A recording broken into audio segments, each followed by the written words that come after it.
Hi, this is Dr. Gregory Sadler. I'm a professor of philosophy and the president and founder of an educational consulting company called Reason.io, where we put philosophy into practice. I've studied and taught philosophy for over 20 years, and I find that many people run into difficulties reading classic philosophical texts. Sometimes it's the way things are said or how the text is structured. But the concepts themselves are not always that complicated, and that's where I come in. To help students and lifelong learners, I've been producing longer lecture videos and posting them to YouTube. Many viewers say they find them useful. What you're currently watching is part of a new series of shorter videos, each of them focused on one core concept from an important philosophical text. I hope you find it useful as well. Early on in his Prolegomena to Any Future Metaphysics, Immanuel Kant credited David Hume with awakening him from his dogmatic slumber and thus leading to the critical or transcendental philosophy that will be elaborated in the Critique of Pure Reason. And in the second part, he's going to bring up Hume quite explicitly and talk about Hume's doubt. The word there is Zweifel, right? So that can be translated just fine as doubt, but we could also say Hume's problem, the problem as we often call it, of causality. Sometimes it's called the problem of induction. There's slightly different matter there. But for Hume, there's going to be a problem in making assertions about one thing being the cause of another thing. And Kant says, well, Hume is partly right. So what is Hume correct about? He says that Hume justly or rightly, mit Recht, right, with rightness, actually does maintain that we can't comprehend, in the German einsehen, through or by, durch Reason, Vernunft, the possibility of causality. And Causalität is the German cognate that he is using there. And this, makes good sense, he says. What is going on there? The reference of the existence of one thing to the existence of another, which is necessitated by the former. So necessitated, that's a really key idea there. Hume is saying, we don't really know that one thing is the cause of another because we never grasp that in experience, and we can't derive it solely by a priori reasoning about that, because all we get from a priori reasoning is the relation of certain ideas to each other. It doesn't tell us anything about the reality of the world or the things in it. And Kant is going to, in a certain respect, raise the stakes, as he did earlier, by saying, you can generalize this. It's not just causality itself, it's also substance and what he calls community or Gemeinschaft of things. So he goes on and he says, the very same incomprehensibility is going to apply to the concept of subsistence, the necessity that at the foundation of the existence of things, there lies a subject which cannot itself be a predicate of any other thing. And, what's he talking about there? Sort of a bottom level of substance, a substratum, as Locke called it. Subject and predicate here is kind of Aristotelian ways of thinking about it. But this is, the concept of substance that Kant is working with at the time. He also then goes on to say, all right, the same thing applies to the community of things. We cannot comprehend how from the state of one thing an inference to the state of quite another thing beyond it, and vice versa, can be drawn, and how substances which each have their own separate existence should depend on one another necessarily. So, not only is causality kind of up for grabs, so is substance, so is community. And if you look at the tables that he had a little bit earlier in the work, we see that, these are under the relation in the transcendental tables of the concept of the understanding, substance, cause, and community.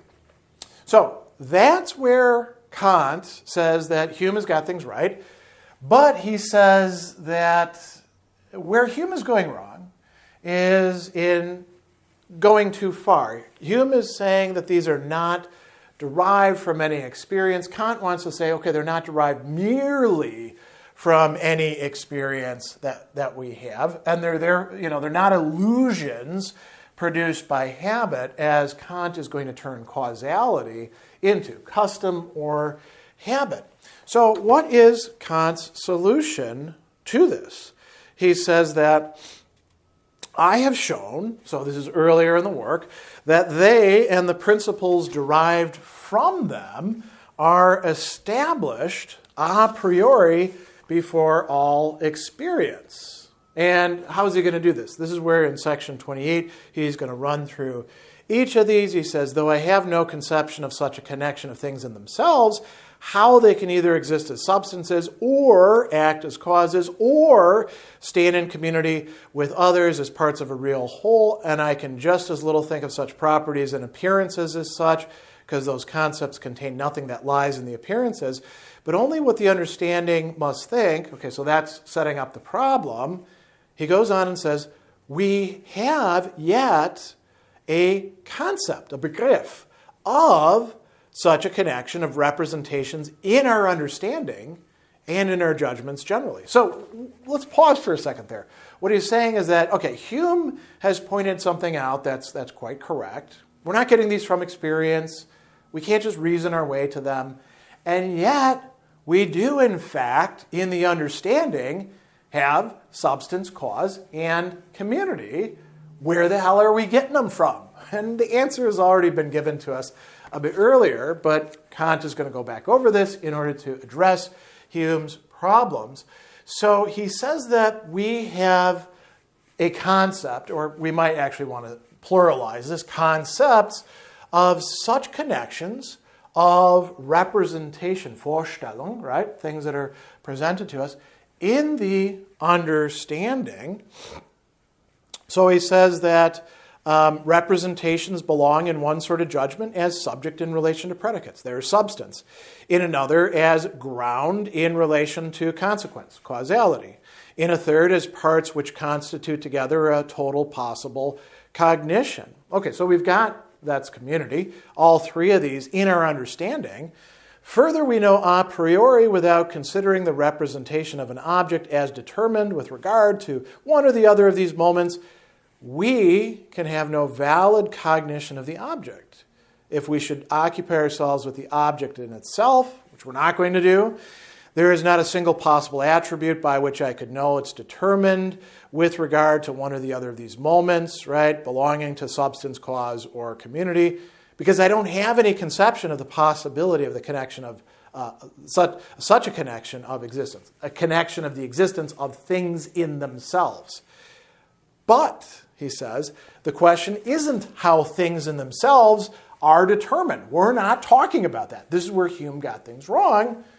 We're asking about how objects of experience can and must, notice the possibility and then necessity, must be subsumed under concepts of the understanding. He's already laid this out for us. And he says, that I actually get. And so he says, if we want to do a test, if we want to, this is a beautiful phrase, in order to put to a test Hume's problematic concept, his crux metaphysicorum, right? The crisis, or the very center point of this, the concept of cause. Why are we just doing cause? Well, because that's what Hume was working with, right? But we could do this as well for substance and for community. So we think in terms of conditional, or as he's going to call it a little bit later, hypothetical judgment. What do we have when we make a judgment like that? If then. If this holds, then this holds. Or if this exists, then this exists. And that's what we typically think of as causing, right? But if we're just thinking about it in terms of the judgment, not importing the stronger idea of cause, we have an antecedent and a consequent that we're putting together. So, if it rains, I get wet. Right? We could say, well, of course you do, because that's what it means for, rain to be there. It's water, it's falling on you. Okay, great. We're just focusing on the antecedent and consequent at first. And then he says, what happens in perception?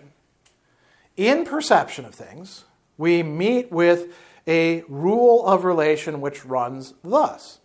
Here it's going to look a lot like Hume. A certain appearance is constantly followed by another, though not conversely. This is a case to use the hypothetical judgment and say, for instance, if the sun shines long enough on a body, it grows warm. And he says, here there is indeed as yet no necessity of connection or concept of cause. Now, here's where he's departing from Hume. Hume says that's what we mean by the concept of cause. Necessary connection, constant connection. The fact that when this happens, this thing happens after that. Sun shines, warms up. Rain falls, get wet. Light something on fire, it burns. We could go on and on and on. And in our real life, right, we do encounter all sorts of empirical connections like that, and we might ascribe causality to them. Hume says, well, you can do that, but you're only doing that because of habit or custom. You're not doing it because there's anything in experience or because reason is leading you there. That's the only thing we could do. And Kant is saying, oh, no, wait a second. There's another possibility. Not just another possibility, but an actuality, a necessity. This is how it actually works.